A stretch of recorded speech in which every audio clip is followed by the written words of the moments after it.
Hello and welcome to Your Thoughts Podcast. My name is Tyler Beck. I have Ryan, no last name here.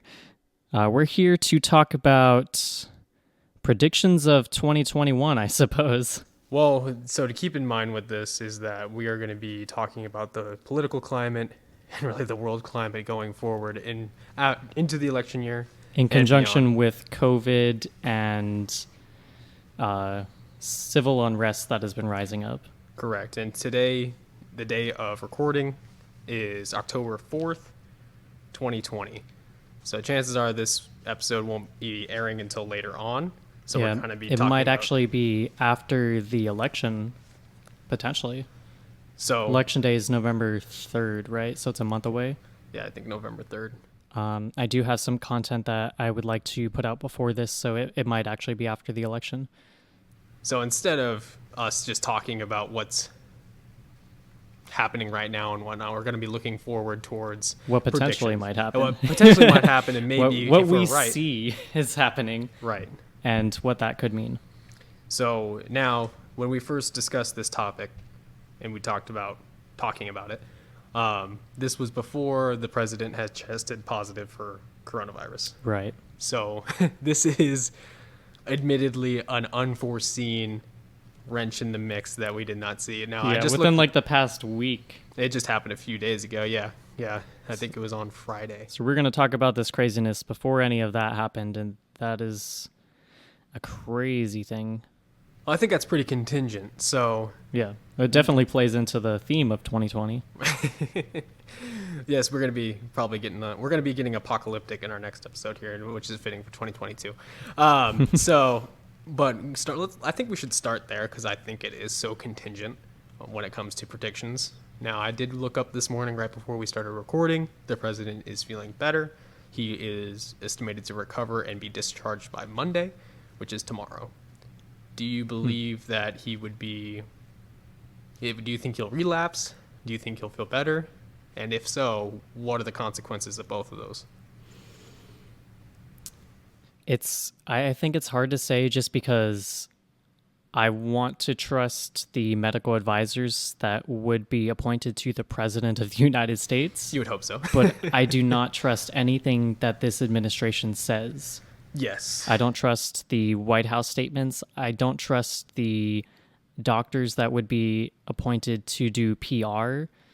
I don't trust the president's statements. So I don't know how to gauge it. That's fair. And I think a lot of people would be in the same position. Unless you're favorable to Trump or anti-Trump, then you might have your own right. And there's going to be perspective. biases on that. Right. So there is good, legitimate reason. So for myself, I always hold to the experts and the expert consensus. Right. So the problem is that the CDC has fucked up. There is legitimate concern when it comes to the CDC. In the beginning, I'll openly admit this, that the CDC did lie about masks. Can you pull that mic a little bit closer? Yes, sirree. Get right in my face. Is this better? Just angle it towards your mouth. Angle it towards me. Okay. I've heard that before. Anyway. So when it comes to the CDC, they did lie in the beginning about masks. Now, they did have a reason for it. You can watch the video with Fauci. It was concern over... Mask supply. You're right. To frontline workers, and that I do understand. Yeah, I don't think that was a good idea, though. It isn't a good idea. No, they completely. But that's a whole up. different topic. Yeah, they completely fucked up. But that is the route they chose to take. They decided to lie about masks instead of saying, "Hey, yes, masks work. Of course they work. But please do not flock to buy them." Granted, during this time, there were people going out for toilet paper in mass. So I remember actually listening to so the CDC has actually been posting videos on YouTube pretty regularly advising on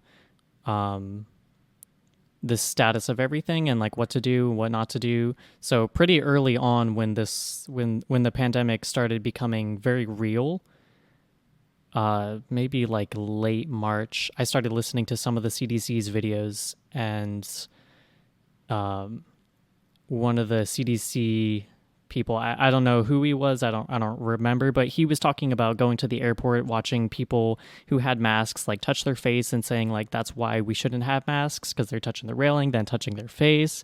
It's just it doesn't seem logical just based on like spread of bacteria naturally.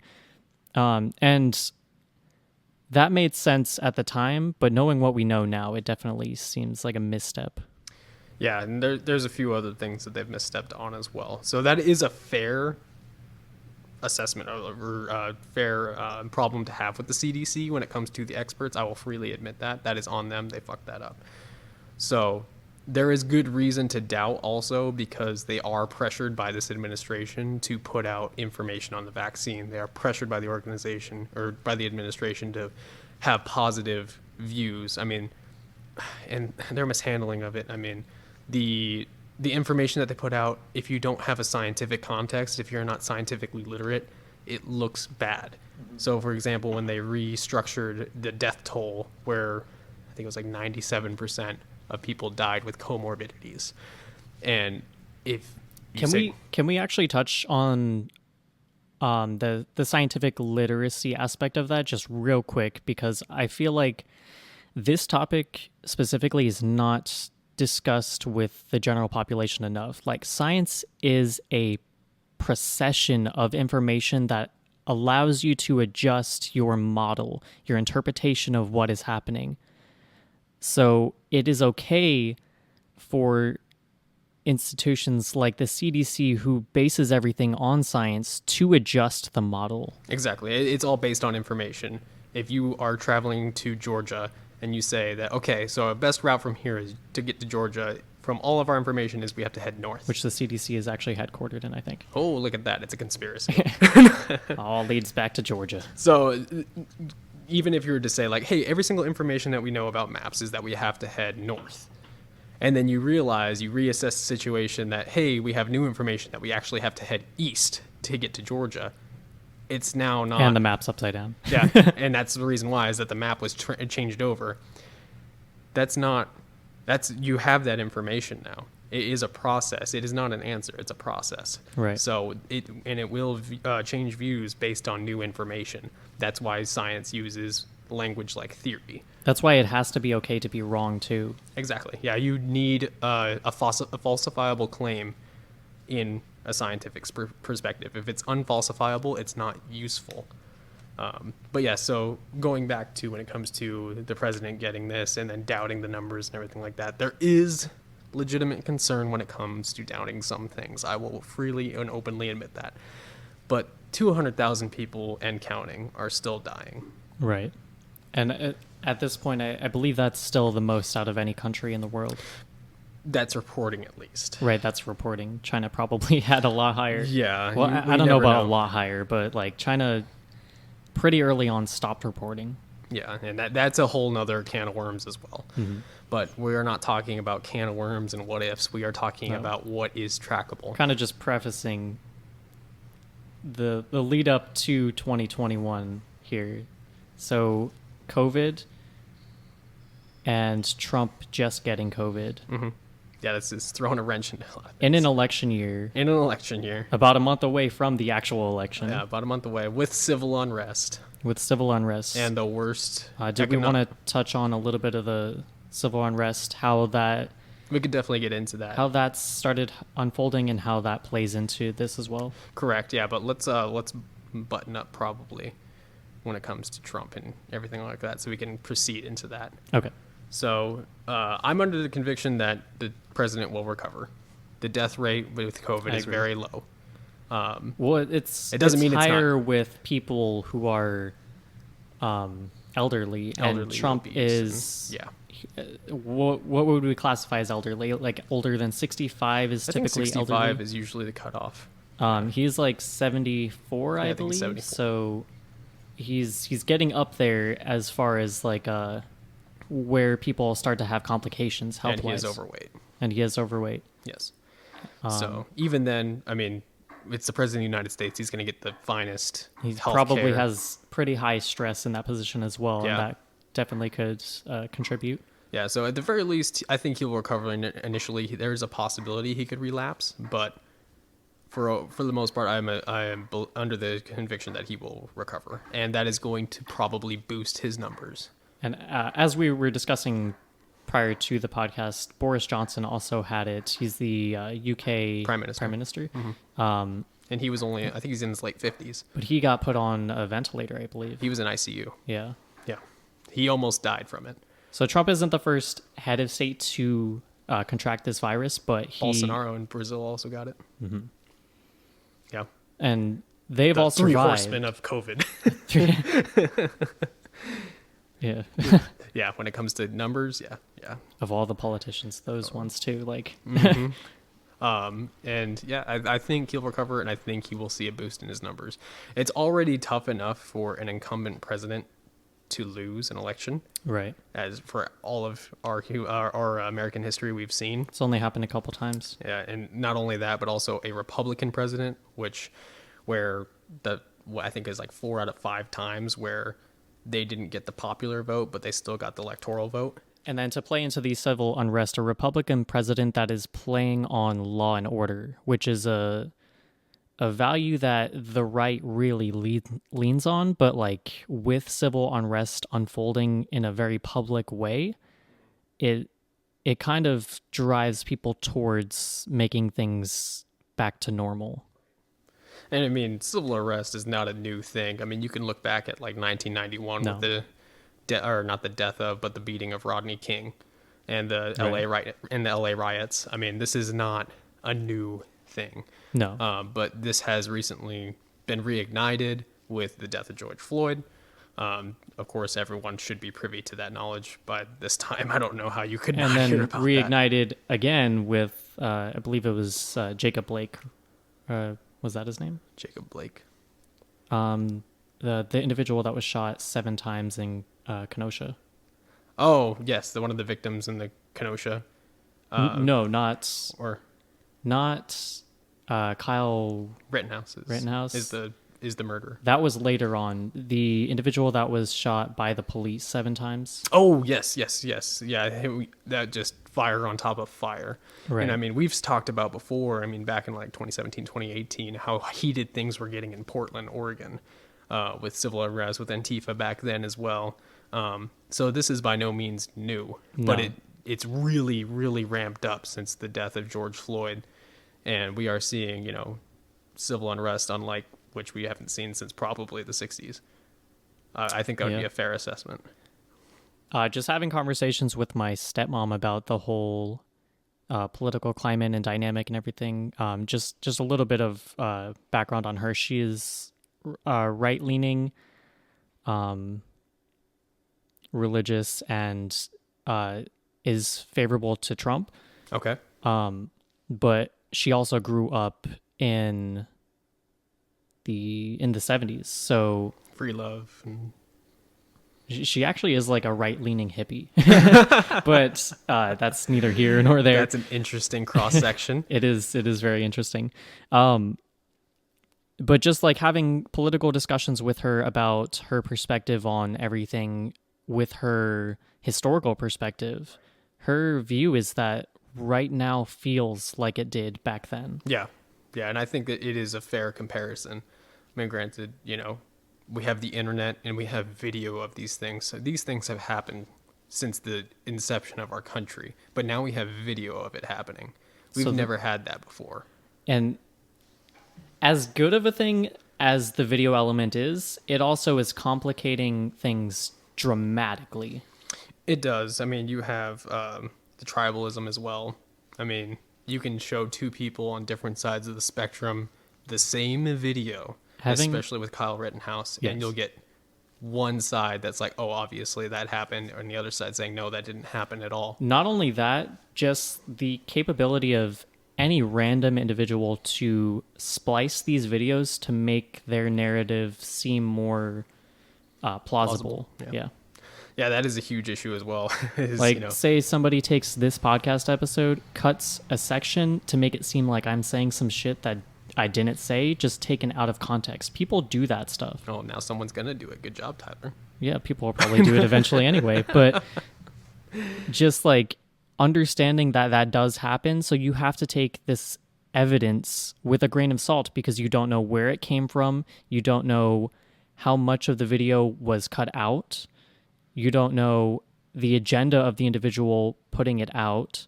So there's a variety of factors that you have to consider if you're going to be honest and thorough with your discussion on these topics. Right. I mean, especially when it comes to Kyle Rittenhouse, because that's just a huge, most recent thing after George Floyd. So the video, multiple different angles. I mean, some people claim like, oh, somebody threw a Molotov cocktail at him. It was found out to be like a plastic bag with like a soda in it or something like that. There was something in the plastic bag. Yeah. It did look like it was on fire. It did the way it kind of twirled, but yeah, no, nothing happened once it hit the ground. It just hit the ground. And you can see other videos what happens when a Molotov cocktail hits the ground. It spreads quite easily. But yeah, you have people that see these same images and they might think that it's this thing, but it's actually not. Right. When it comes to, like, for example, when the shooting started happening, it looked like somebody fired a handgun into the air before the shooting started when Kyle was being chased by one of the victims. And one of the people that was shot did have a gun. Yes, he did. He did. I don't know if you've seen the images of his arm. Bicep just completely blown open. Yeah, it's brutal. It is a brutal time. But he has been officially charged as of this recording, so we're still waiting to see what all happens with that. But yes, all this. I think shortly after that, another quote unquote, I guess you can call it retaliation on a Trump supporter happened. I think the next day after. I think I remember seeing a video that somebody was shot in the street for having a MAGA hat. Was that in the same city? I don't remember. I don't think it was the same city. I don't think so. But I remember hearing a story shortly after that somebody was gunned down in the street for like wearing a MAGA hat or something like that. This plays into the topic that I don't think I've publicly talked about, but I've talked about a lot with you specifically. This civil war kind of playing out, like it's on everyone's mind right now. You can deny the reality of a civil war, but people are literally killing each other in the street in multiple different cities, and they're aligning themselves with specific tribes. Trump supporters, Biden supporters, Antifa, Black Lives Matter, all of these movements are coalescing against each other, not unifying at all, except to unify against each other. Yeah, I mean, I have many people that I talk to on different sides of the spectrum when it comes to politics and everything like that. Yeah, me too. And I was talking to one of them who is definitely more right-leaning, and, we were discussing the kind of the tit-for-tat attacks that we're seeing. And ideally, that's what this quote-unquote civil war will probably look like, is just domestic terrorists from one side or the other, politically fueled death and killing. Yeah, luckily we haven't seen bombs, because that's I was just about to bring up the IRA. Pretty common thing when things start to escalate like this. Yeah, because it kills a lot more people much faster. Yeah, I would not be surprised if we start seeing what happened in Northern Ireland with the IRA, the Irish Republican Army, and the British. And for people who don't know, those were just people, just like regular people, just shooting each other in the streets, throwing bombs into trash bins in London, blowing people up. Like, shit like that happened, and you're wrong if you think it can't happen here. That is just that's the thing too, is that every single people or society or mindset that says, oh, that can't happen here, happened there in history. So you are never above. Rome can never fall. I know that trope is actually pretty played out, like the fall of Rome, the burning of Rome, like especially in the context of the United States, like especially like Bush era, that was pretty played out, but like it is a true thing to consider. Well, I'm actually going to get into that a little bit with our next episode, because historically speaking, that is the time. It was the time period, yeah. So teasers on that. Look out for that one. But when you do look at the fall of the Roman Republic, it is eerily similar to what's going on now. The brothers Gracchi, the kind of the, I don't want to say like feudalism, but just the seizure of property from the working class and just the whole upheaval and to the top, essentially. Yeah, the political corruption. I mean, you can look up, go ahead and Google the Grocki brothers and read that whole story, and it's eerily similar to what's going on. Yeah, The fall of Rome. I think you recommended some. I did send you some videos. Yeah, pretty short videos on the history of Rome. Yeah. I highly recommend looking into the history of Rome. It's fascinating, the parallels. Well, I mean, we based large part of our government on their system, as well as the Greek democracy, the Roman Republic, and then a few other government systems throughout history is a large portion of American politics. Right. And really, when it comes to Rome, it is I would probably say, best analog to what we're facing now, because it's heavily influenced Western culture. So when you go back and you look and read the history or listen to the history on it, it does get eerily similar. And that's probably the reason why. I would argue another parallel is the Rwanda genocide. Yeah, well, with politically, yes. Yeah. Well, like, if you understand a bit about that genocide, you understand that the division was kind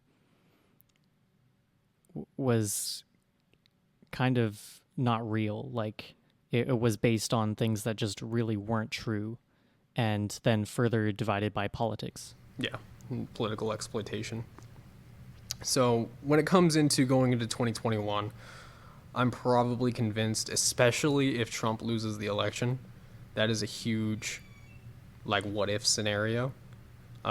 It's been said, like, most of the ballots are probably going to be mail-in ballots for this election. So on election night, we're probably going to see most of Trump's supporters are going to vote in person, given his narrative on mail-in voting.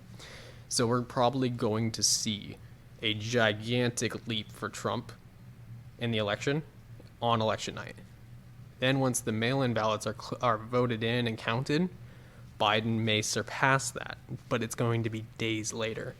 So I can easily see the narrative playing out that the Democrats stole the election, because that's what he's been saying this whole time. That's the narrative that he has been setting up. Yeah, he's been setting up his failure, which may happen. My perspective on the election is I do think that Trump will win, and I think Trump will win by a large margin. I am partial to Trump winning. It seems very likely, just given that he's an incumbent president, just given how riled up his base is. However, I do see interesting trends when it comes to polls. Granted, we have to take polls with a grain of salt. Yeah, polls showed 2016. We cannot negate what happened in 2016. Polls were saying that Hillary was going to win by a landslide, and she didn't. Yeah, I was actually working as a pollster during that election. I remember that, yeah. And it's not data that was accumulated by the companies, and I really, really think it should have been. The amount of people that hung up on me who said, Trump! and then hung up on me was probably more than the surveys I took. Yeah. No. And that definitely played out in the election. It's interesting to see. It's interesting to see, like, yard signs. They literally did that too. They were like, Trump! Trump 2020, mega! Like, you've seen it. These people do that. Oh yeah. You can tell when it's a Trump supporter. You can tell when it's a Trump supporter, but like, all of that, all those data sets, all the poll data sets don't account for silent Trump supporters as well, which is the majority of. There's a lot of them. Yeah, a lot of them are not going to partake in polls. They're not going to be vocal about it. They're looking at the playing field. Biden does not seem like he is a very good candidate to maintain. I don't want to say the status quo in the way that, like, the status quo is necessarily, because generally people do want change, but the status quo as in, like, the maintaining of the country's existence right now, because what Biden is playing with, just his cognitive decline, then like Kamala Harris as the vice president, who will likely take over for Biden. I hope within the first 100 days. Her dirty cop history. Yeah, and then there's concerns also about that. Playing with Antifa and Black Lives Matter and the civil unrest in favor of allowing these things to get further foothold through their political party. When it comes to Biden, though, I mean, he supports giving more funding to the police. Yeah, It's a very weird crossroad when it comes to where he sits on that, because he's vocally, I don't supports trust him. social justice, but at the same time, he wants to give more funding to the police. Yeah. And, that's a whole other argument. Please educate yourself on what it means to defund the police. It's generally not what you think it is. Wait, can you further elaborate what you think that is? Because I have talked to, I've talked to a few people who have one perspective on it, as far as like actually defunding. I've talked to people who want to abolish the police completely. Yeah, and there then are those people. My dad is police. My Yeah. dad is a police officer. Yeah. I have family who are police. I have family who are military. And I think people don't really understand what it's like as an individual in these positions. My only concern in going off that topic, do you think it's going to be relevant to a prediction kind of thing? I think it'll lead, Or at least it gives a good baseline? it plays into the law and order kind of mentality. Okay, so we can jump in a little bit here. We'll make it Because pretty quick. just a fundamental overview of what law and order means is if you do not have established laws, you have chaos. You don't have order. You can pretend like you can maintain order without any rules, but that won't happen. That will not happen. If nobody has rules, then what is dictating you from so like let's take driving for an example. No speed limit. People will just go however fast or slow they want, which is fine. They can do that because there's no rules. But like fuck. So let me push back on you a little on that. There are certain social constructs and social agreements that we have to live in a society. I'm not convinced that just because it's not written down somewhere that it will automatically happen. Yeah, and yeah. especially when your example of the speed limit, ironically enough, areas that don't have speed limits have less car crashes. If you look at Germany and the Autobahn, I think that's the only example though. I think there's a few other roads in Germany. Ironically, in Arizona, the speed limit is like 45 generally on main roads, and people go like 55. Oh yeah, people speed all the time, but that also has to do with the driving etiquette that happens in other countries versus the United States. But part of the primary factors of auto collisions is speed and not paying attention. Yeah, not paying attention is a huge one. But that's why speed is regulated too. Right. I could understand why you would have certain speed regulations on that. But I'm not willing to say that just because it's not written, you won't do it. Yeah. So I'm Well, like push a an little bit back on unwritten that. rule is still a rule to you, though. It's like a value to you. Correct. Yeah. And I think when it comes to being in a society, we have to oblige by those rules, even if it's not said, because we have to share this space together. It is not beneficial for me to steal from you if you also need the things I'm trying to steal. But if there's no rule and it is beneficial to steal from somebody, what's stopping you? Yeah, you could do that. But also when it comes to murder, I don't want to be killed. I'm not going to kill you. But if there's no rule and somebody wrongs you, and you can kill somebody if you want to because there's no rule dictating that you can't. Yeah, and there will be some. I mean, we have it as a rule and people still do it. But I'm not convinced that just because the rule's not there, that people will automatically do it. Not necessarily, but I think people would do it more. Then how do you feel about the drugs? Because decriminalizing and legalizing drugs actually drops usage. Yes, but people are still doing drugs. Yeah. With the law there. So. Oh yeah, no, it'll still do it. It doesn't eliminate it, but it actually decreases when you legalize these things. But by legalizing it, you're making a rule that allows it to be available in the market. Well, The you're not problem making a is- rule against it, though. When we're talking about laws and rules, it's usually against doing this. So regulating murder, regulating, drugs and alcohol, regulating firearms, just these I things. think with legalization, it would be allowing the drugs, but it would still be regulated. So there would be rules to how much, who gets to do it.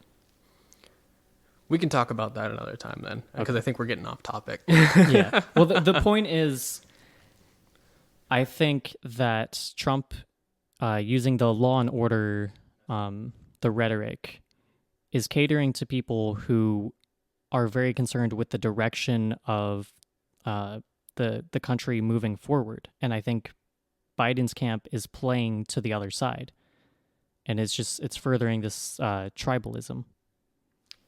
I don't know if I'd agree with that. You don't think so? I don't know if I don't know. I can't say yes or no, but I don't know if I agree with that. But when it comes to using these narratives, because I mean, Trump is playing on that. He's showing images of this is Biden's America. This is what Biden's want, or Biden supporters want. Well, so is the Democratic Party, though. Did you watch the Democratic convention? I think I watched a little bit of it. I watched both the RNC and the DNC. I did not watch the convention. RNC. It was like a bunch of coked out politicians I saw. downplaying COVID and like talking up Trump and all of his accomplishments. Junior was fucking riding that white lightning, dude. It seemed like they were all like coked out, like really.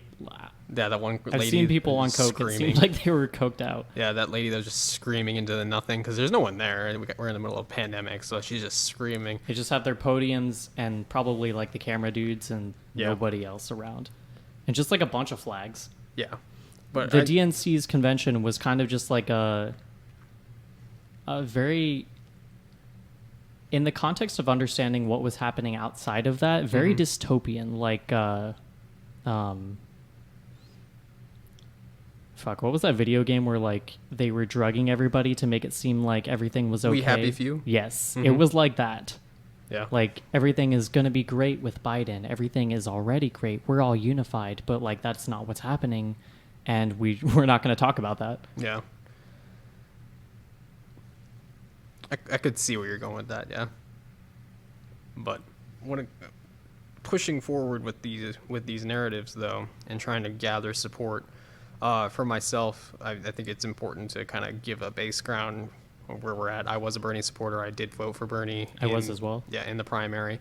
Bernie unfortunately did not win. In the primary. I also voted for him in 2016 primary and then Jill Stein in 2016 general. Yeah, in the general. So I think it's important. I do share and parrot a lot of the Bernie platform views.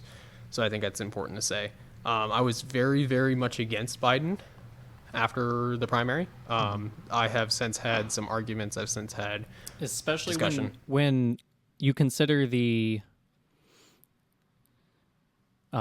media suppression in 2016, the corruption within the Democratic Party against Bernie Sanders in 2016, and then the coalescing of the Democratic Party against Bernie Sanders, Tulsi Gabbard, and Andrew Yang in 2020. Just like identifying with that party. I didn't necessarily identify with that party, but I understand people who would identify with that party and understanding those things, why they would vote for Trump over the Democratic Party after watching blatant, visible corruption. Yeah, I mean, there's those people that like, okay, fuck me, fuck you, so I'm gonna vote for the other side. Right, certainly. Yeah. But not only that, but Trump playing into that. Yeah, like, I mean, using Bernie Sanders as a tool to attack the Democratic Party. Right. Like literally in the debate that just happened like last week, he was like saying, you just lost the left. He was playing both sides. He was saying like you lost the left, but also like Bernie Sanders would have done better kind of stuff. I honestly think Bernie would have done a lot better debate-wise. Yeah, he likely would. But unfortunately, he did not show up with his A game against Biden. But I think against Trump, I think he would have done a lot better. I was very underwhelmed with Bernie's performance in the debate. I think that Biden has no chance when it comes to being against Trump or winning the election. What do you mean by that? Like as far as his platform message, his being attacked by a variety of different rhetorics that he really can't stand up to because of like outsiders' view of the party. If you aren't in favor of the duopoly, the catering to the civil unrest and then not really catering to the civil unrest. So like he's lost those people, but he's also lost people who would be in favor of him catering being against them. I'm going to push back again on that because It seems like Biden doesn't have a clear direction. It's like he's catering to anything that might get him a vote, except for the progressive left. I'm gonna push back on that. So have you read his platform? Yes. So in going into a general election, Biden's platform, on its face, it is the true reality. It is the most progressive platform that we have ever seen in this country. Mm-hmm. That is, whether or not he's going to fully follow through with everything, that's a whole other conversation. But I think as somebody who I don't want to use the identities. I think the general population. I don't know where I'm going with this, but well, I see, because we also have to recognize our relative biases and our bubbles. Mm-hmm. Yeah. So a lot of us are usually a little bit further left, a little bit more libertarian, a little bit less government. We're generally considered the more outsider of the political spectrum. So and America in general is actually right leaning on the world stage in comparison to. We're very right, actually. Yeah. Compared to like Europe as a whole, or even like Australia. Even some Asian countries. Yeah, it's I don't know what happened after the 40s, and I'm sure it's communism and the Red Scare that we switched so far to the right. But we used to be somewhat left back in the 40s. I mean, you can even go back and listen to Republican presidential candidates running on Social Security, which you would never find nowadays. It leads to another thing about Biden, though. Like, Trump is actually using these things to attack Biden. Biden said that he would be willing to defund Social Security. Mm-hmm. And there's video of which that. Is weird Trump because now has an ad using that video. Yeah, I've seen it. And it's weird because, Trump, that's what you want to do, too. Yeah. Like, why are you calling him out? You want to do that. But people aren't going to look into Trump. No. People like me looked into both of them, and I don't like Biden, I don't like Trump, and I don't trust either of them. So why am I going to vote for Biden over Trump when he, like... Admittedly, I'm going to say this 100%. It just plays into the argument that we've been having with Brittany and Jimmy. So there are legitimately, and I do not see, even if you're a Biden supporter, I'm going to disagree with you 100%. I have come to the conclusion that I will vote for Biden. Right. I can go into a whole different thing about that, but I'm just going to leave it at I am voting for Biden in November. There are no good arguments to support Biden other than he is not Trump. That is 100%. I say that as someone who identifies more left than most of the country and supported Bernie Sanders. There are no good arguments to vote for Biden, despite that he is not Trump. I think it's unfortunate that Bernie Sanders is campaigning for Biden harder than Biden's campaigning for Biden. I think that's fair. But again, when it comes to like how we are on the political outside and our relative bubbles and biases, the truth of the matter is that Biden won the primary, and overwhelmingly so. So to say that the majority doesn't want him is an error. Now there is still... It depends on if you accept the outcome of that election, though. What do you mean? I don't think that was really what happened. So are you discrediting the vote count? What do you mean by that? On its face, Biden won that election. Based on the vote count, Biden won that election. But was there corruption behind the scenes? I really think there was. So, I mean, I used to be sympathetic to the argument that, you know, the fact that all the other Democratic candidates dropped out before on the same Super day. Tuesday somehow swung the vote for Biden. I've heard arguments against that, and I'm a little bit more convinced that that's still nonsense. Just because of... I disagree, just because the people that dropped out, some of them would have separated out the vote that would have gone... So the vote that would have gone towards Biden might have gone to Pete Buttigieg, who actually catered more to millennials. But still, you would have a centrist candidate. Well, what we view as centrist in America, which is actually right-leaning on the world stage. So when it comes to the only person that is a legitimate argument of that I've had been convinced of is Elizabeth Warren. Had Elizabeth Warren dropped out earlier, I think Barney would have had a better chance. She didn't. She stuck through. But with all the other candidates what's dropping... stopping you from viewing that as an intentional play by the Democratic Party to not allow... Because it's still a centrist candidate. It's still an established candidate. All it would have done was just coalesce the people who wanted an establishment candidate to Biden. So either way, either one of those, Amy Klobuchar, Pete Buttigieg, you still would have had an establishment candidate. It doesn't matter who the face is. That's the ideas that they represent. So I don't see that as making a difference.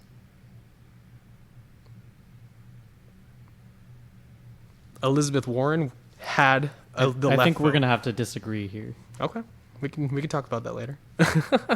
But just taking a step back and getting to the fundamentals of this episode. So COVID, the 2020 election, the civil unrest, and our predictions moving forward. So I think the tick for tat kind of attacks will continue, especially we really had to worry about if Trump loses and him casting doubt, him saying that there won't be a peaceful transfer of power, which of course everyone else is and like, no, then there'll be a peaceful transfer of power. Using his following to contest the election. Correct. Yeah. There's casting doubt on the election and the results. So all that is very dangerous. So if he does lose, I am afraid of the result of that. I'm almost wondering, I talked to my wife about this the other day. Not that I support this, but I don't see why you wouldn't see Biden doing something similar. Like casting doubts on the election. I mean, if Trump wins again, we're still going to have all these, all these protests, all this stuff going on. That's not going to stop. But right. I wonder if Trump loses, if that's going to actually lead to more deaths because of his base. I'm wondering if that's going to be a more dangerous situation if Trump loses because he's been casting doubt on the ballots, on the election in whole, the Democrats stealing the election, quote unquote.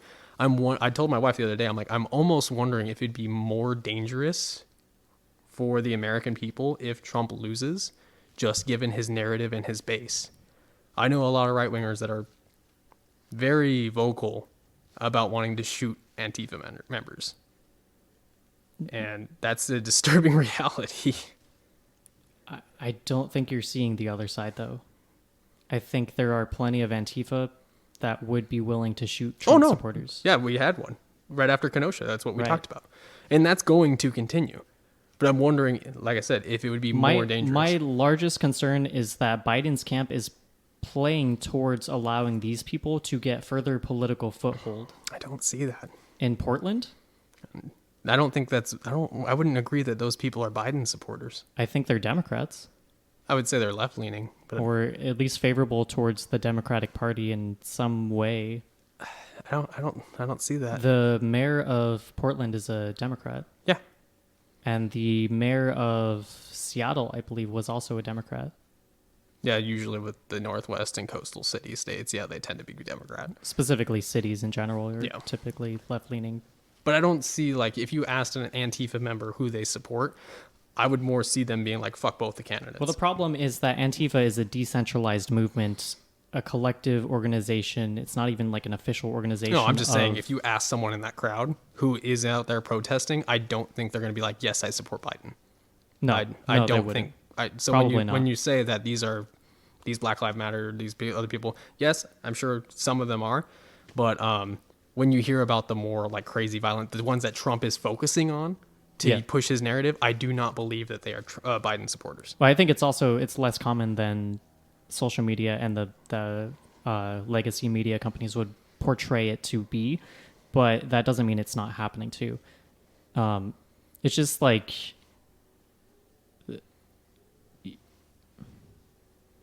there's plenty of instances where the Biden campaign, Kamala Harris, they have catered to these things and then said other things, like the doublespeak kind of. Oh yeah, it's all a facade. There's no doubt about that. But if they give power to these organizations, can they really stop them from taking over the party? I completely disagree that they'll have any power within a Democratic Party. You don't think so? They've already adopted the language. That's not policy. It's not policy, but they're saying that it is policy. That's kind of like how Trump argues. The systemic racism argument. There is systemic racism. Oh yeah. But Biden's going to continue to enhance that and make it worse. He's not going to make it better. I'm not convinced that he will. Even no matter what he says, I'm not convinced that he will. I really don't know what Biden is going to do. I don't either. Like I said, the only good argument is that he's not Trump. That's it. That's the only good argument. I freely and openly admit that. However, and that goes my whole view on a two-party system versus a multi-party system. That's a completely other subject. Ranked choice voting. So could have had somebody else. But that's anybody else. That's what Trump says about, Bernie Sanders is going to be taking over and the people AOC is going to take over the Democratic Party. Right. They're not.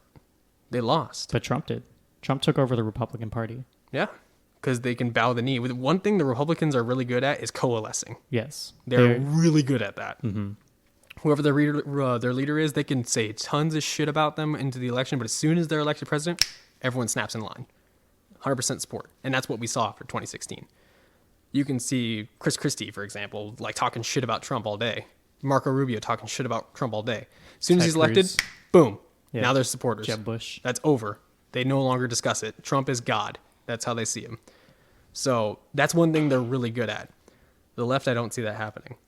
Biden's not going to, he said in the debates, he's not going to support Medicare for all. I don't know if you've ever seen like a television show where there's like power dynamics, like various different tribes that are fighting to get power.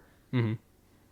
I think that's honestly what is playing out in reality with Black Lives Matter, Antifa, Biden's campaign, Trump's campaign, the Republican Party, the Democratic Party. All these different factions are trying to get this seat of power so that they can implement whatever kind of agenda they want. I just don't see them having the power, though. There's definitely a struggle, but there's not enough. The power is the presidency. Well, you also have the Senate. You also have, Congress, but, what's Congress done? Do we really have the Senate? Do we really have the House at this point? I know, no. That is fair. Not only that, but, left-leaning, quote-unquote left-leaning Democrats aren't really left-leaning. They're still right-leaning. It's just a huge definition issue in this country. We have a Mars Nebula song called Ramen.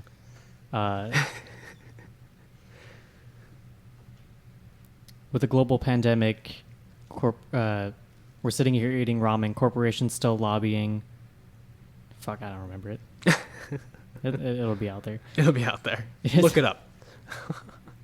It's just like, I don't believe that we have the Senate or the House or even the presidency. I think it's a bunch of essentially mafia groups that are fighting each other using proxies to get this position, and then with corporate funding on both sides. I don't even know if it's money sides. It's like so many factions. Yeah, money in politics is going to drive this country mad, and that's one thing that we have to take out of our politics is money in politics.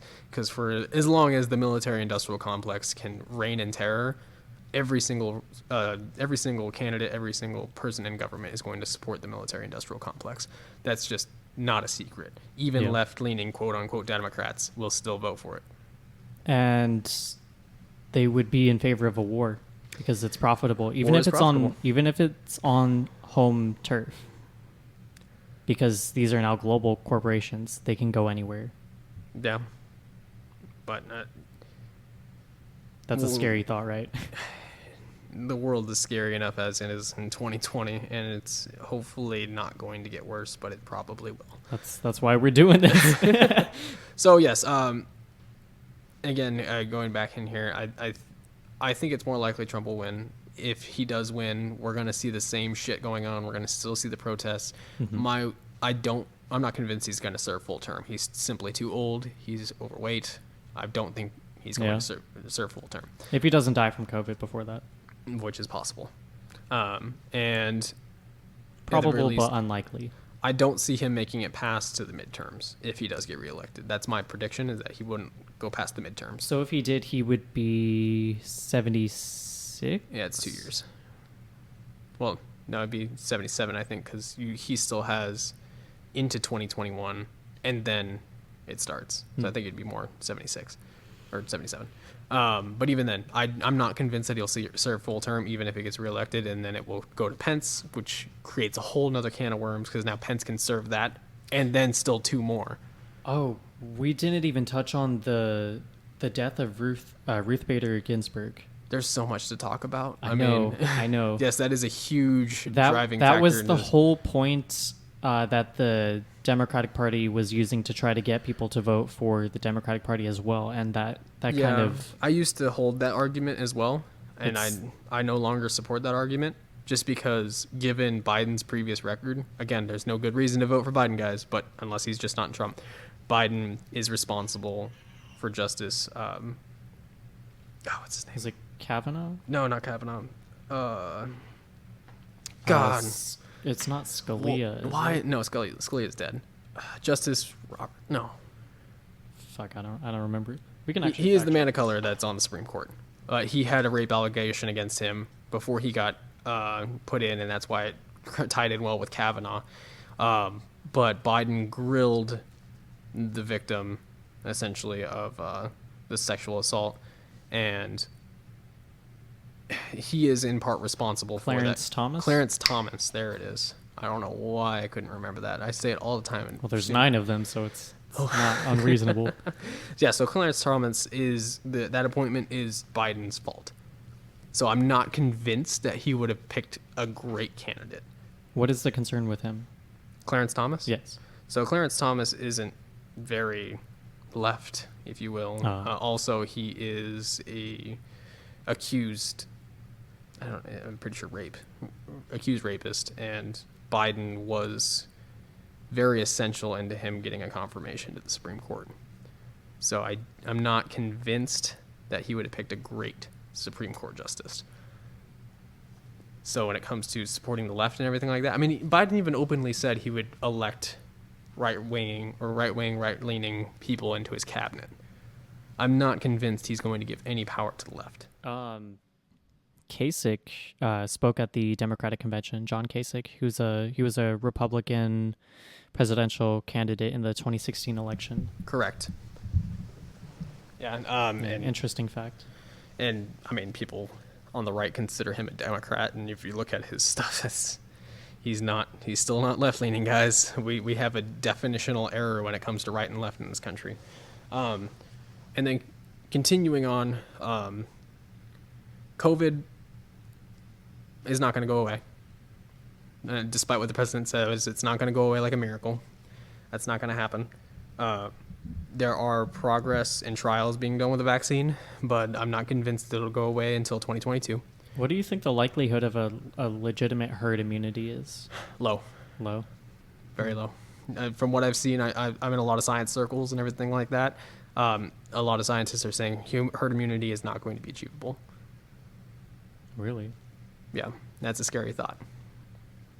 Not enough people. If we could just all fucking wear our masks, it would make a huge difference. It's not going to happen. It's not going to happen. No, it's not going to happen. And even when the vaccine does come out, people have said they're not going to take it. So they're not going to. So there won't be enough people taking the vaccine to stop the virus. So my prediction would be 2022 is probably the time where we'd get a vaccine. We're going to have to deal with it for the next couple of years. We're going to have masks. It's probably going to ramp up again this winter. That's just what happens with these viruses, that they're more deadly in the winter. And there's reason for that too. Is because people are more together during the winter because it's colder outside. So like it's also the environment for the virus too. The winter? Yeah, the environment for the virus is a lot more preferable to colder and stiller air versus the hot. How do we know that for sure? Because it hasn't fully experienced a real winter. That's what we see with what's the term for it? So, like, for example, that's a reason why we have the flu season. It's not in the summer; it's in the wintertime. And well, the flu virus adapted to that, though. Yeah, and this is still coronavirus. Both of those of which are coronaviruses. That is the family. COVID-19, SARS-CoV-2 is a virus that is the flu. It is of the same family. It's just a different version of it. And so it is likely to see that if it does well in this climate, it's going to do well in this climate, just based on those alone. And that's what happens with respiratory illnesses. That's the word I'm looking for. Well, part of the reason that the flu adapted like that is because the cold weather causes people to huddle together, and it's just easier to transmit diseases in more collective areas. Right. So I agree that there likely will be a spike. I haven't looked at that. Yeah, it's likely we're going to see a spike. I mean, just in general with how badly we're handling it here in the United States. Oh yeah. That alone, Arizona was the number one in the whole world. That was a scary, scary time. For a short time there, we were battling with Florida, but number one in the world that was tracking, of course. Keep in mind that was tracking. But we were the worst in the world. And working through that, I mean, I go into people's homes for work, and that was a stressful time. But yeah, this will continue going forward. And if it's the Trump administration, I don't see it going well. Biden's administration, I might see it going a little bit better with expanding the ACA. But overall, I don't think it's going to go away, even potentially until 2022. Yeah, the reality is either president that we get is not a good outcome. Yeah. With the Supreme Court, what are they calling her? Just to rip off of RBG, they're calling her ACB or something like that. I think that's I haven't even... Amy Coney Barrett, yeah, ACB. I heard a little bit about her.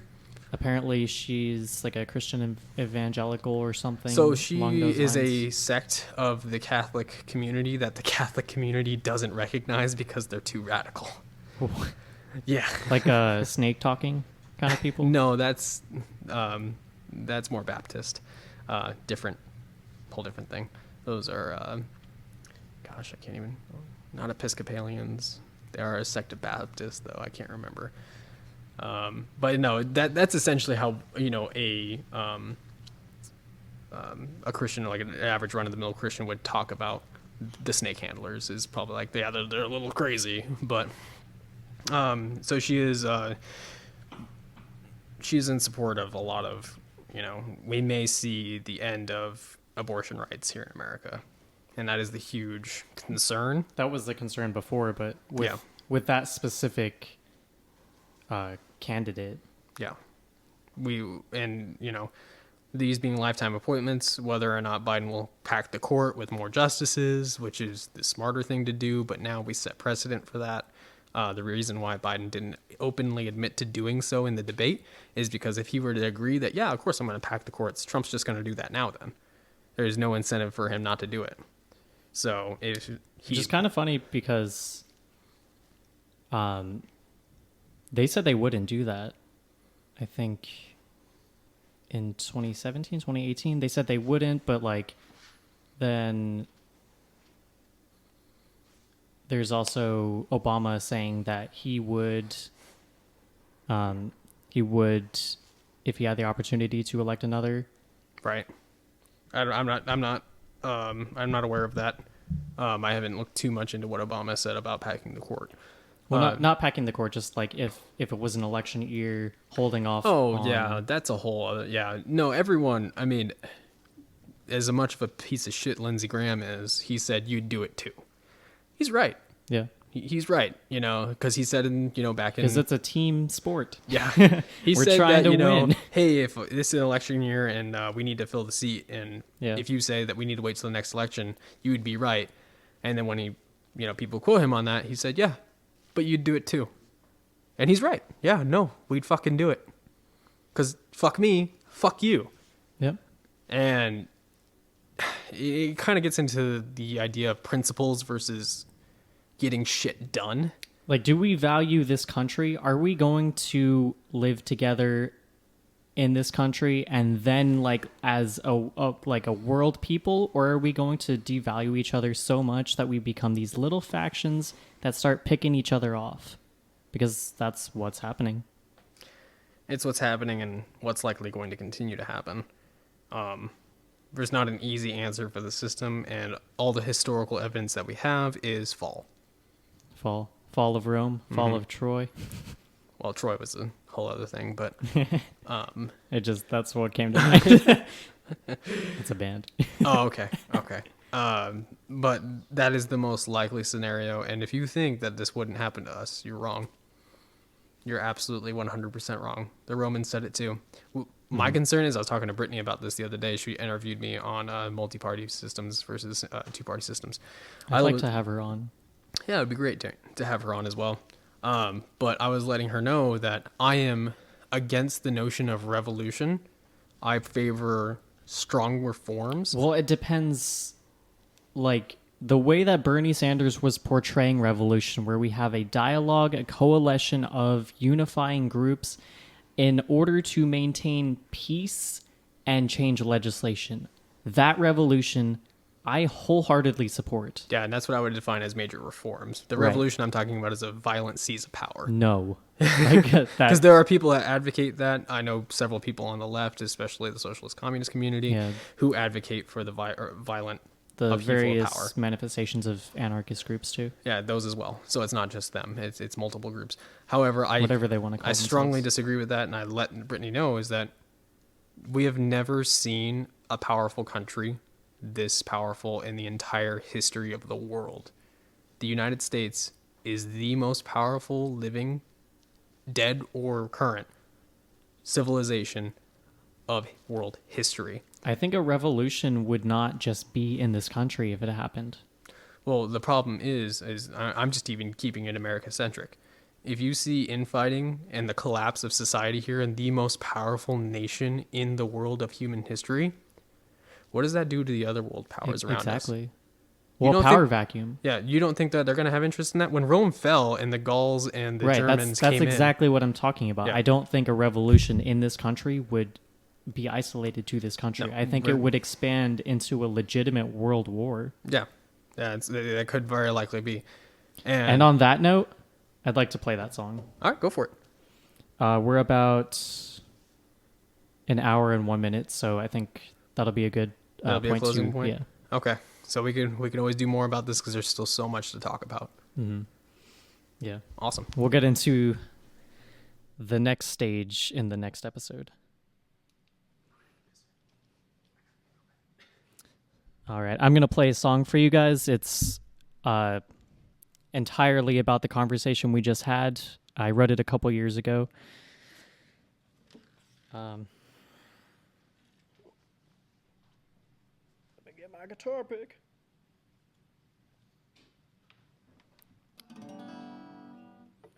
The song is called Grievance Studies. It's essentially about tribalism and the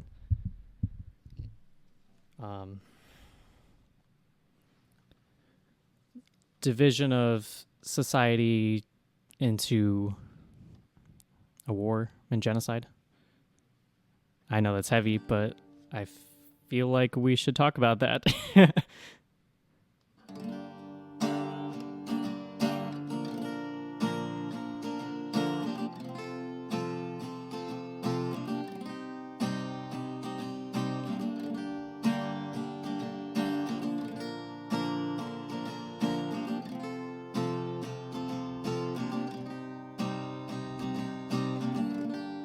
We build things up just to tear them down.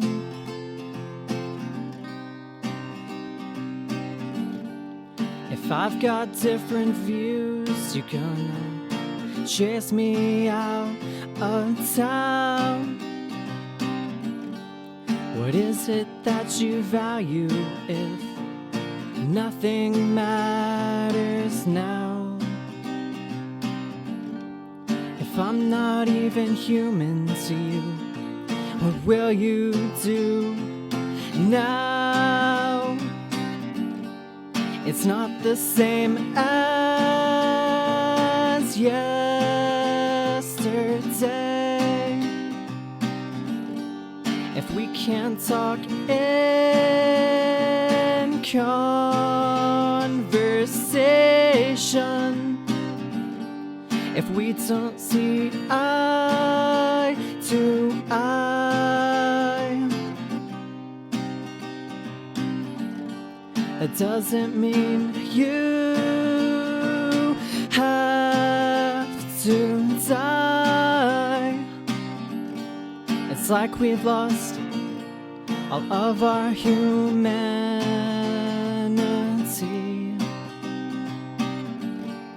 I'm looking at myself and I'm not liking what I see.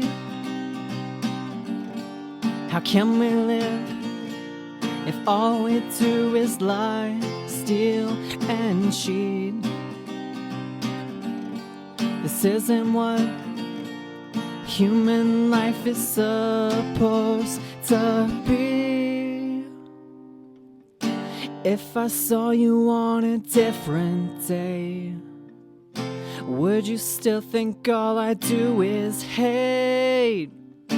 That's not what I'm trying to convey. It goes in one ear, out the other. It's not the same as yesterday. If we can't talk in conversation, does see fuck eye to eye, it doesn't mean you have to die. It's like we've lost all of our humanity. I'm looking at myself and I'm not liking what I see. How can we live if all we do is lie, steal, and cheat? This isn't what human life is supposed to be. I won't give up.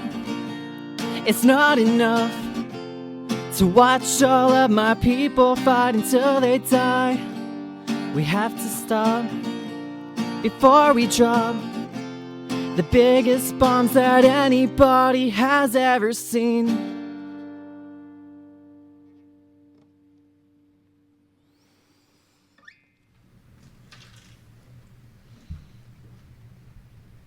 To find more episodes like this, you can check us out on YouTube. We've got a website. You can check us out at yourthoughtspodcast.com.